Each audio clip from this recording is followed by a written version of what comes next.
October 1932. Deep in the Campion district of Western Australia, a group of battle-hardened First World War veterans are staring down a massive, relentless, invading army massing right on their borders. These were men who had survived the absolute brutal horrors of trench warfare in Europe. But the adversary they're facing right now, well, they aren't rival soldiers. They're birds.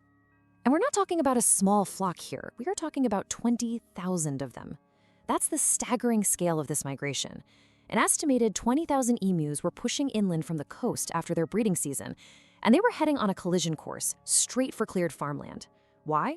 Because it offered a much easier path to survival than the drought-ravaged outback. And waiting right in their path were these soldier settlers, veterans basically placed on marginal wheat and sheep land by a government scheme.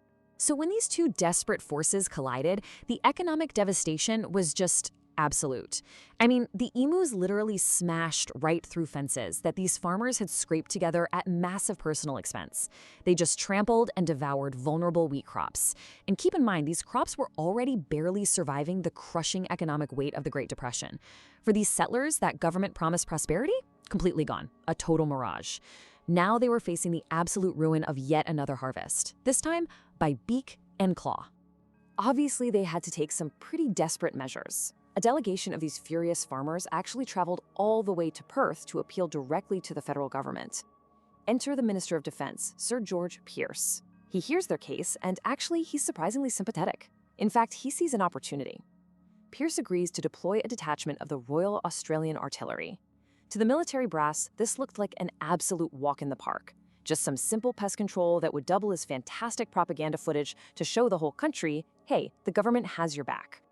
So the military sends in Major G.P.W. Meredith and Sergeant S. McMurray, bringing along 2 Lewis machine guns and 10,000 rounds of heavy ammunition.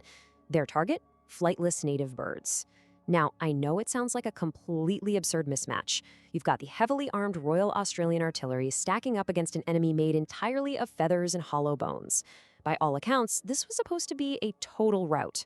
Fast forward to early November, and the ambush is finally set. The local settlers try to quietly herd about 50 emus into firing range. But, and here's where things get wild, instead of clustering together like you'd naturally expect, the emus instantly split up into these tiny erotic evasion groups and scatter in every possible direction, completely dodging a concentrated volley of machine gun fire. A few days later, the soldiers get a much bigger shot.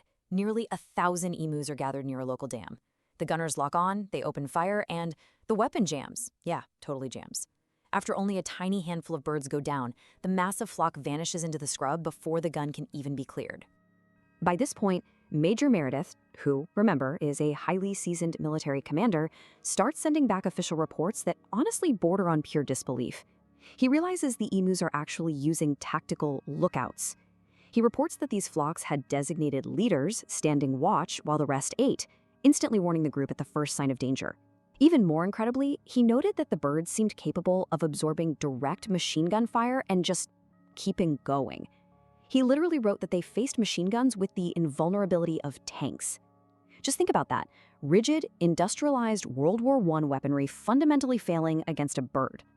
And look, if being built like a feathered tank wasn't enough of a problem for the military, these things also moved like absolute lightning. 50 kilometers per hour. Seriously. Utterly frustrated by his complete inability to hit a dispersing, high-speed target on foot, Major Meredith pivots to a frantic, highly ill-advised change in tactics. The new plan?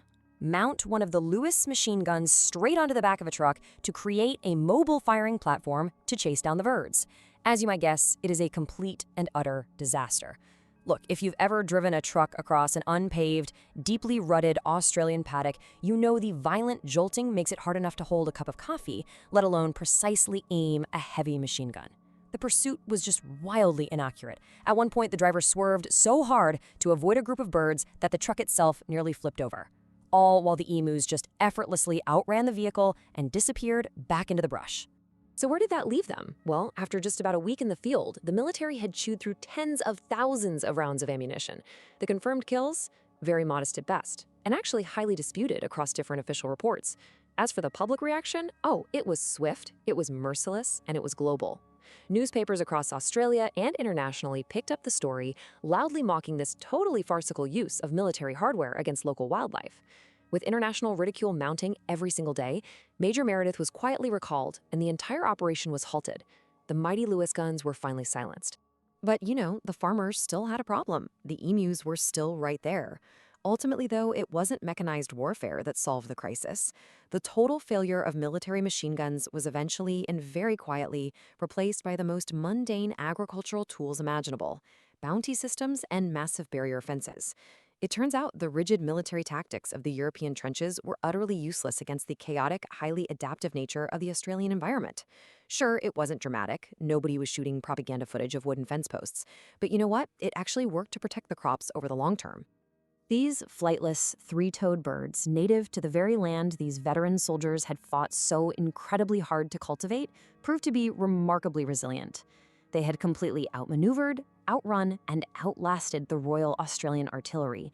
And as the dust finally settled on this whole embarrassing affair, one federal politician stood up in Parliament, and Riley suggested that, perhaps a medal ought to be struck for the emus. After all, they had won every single round.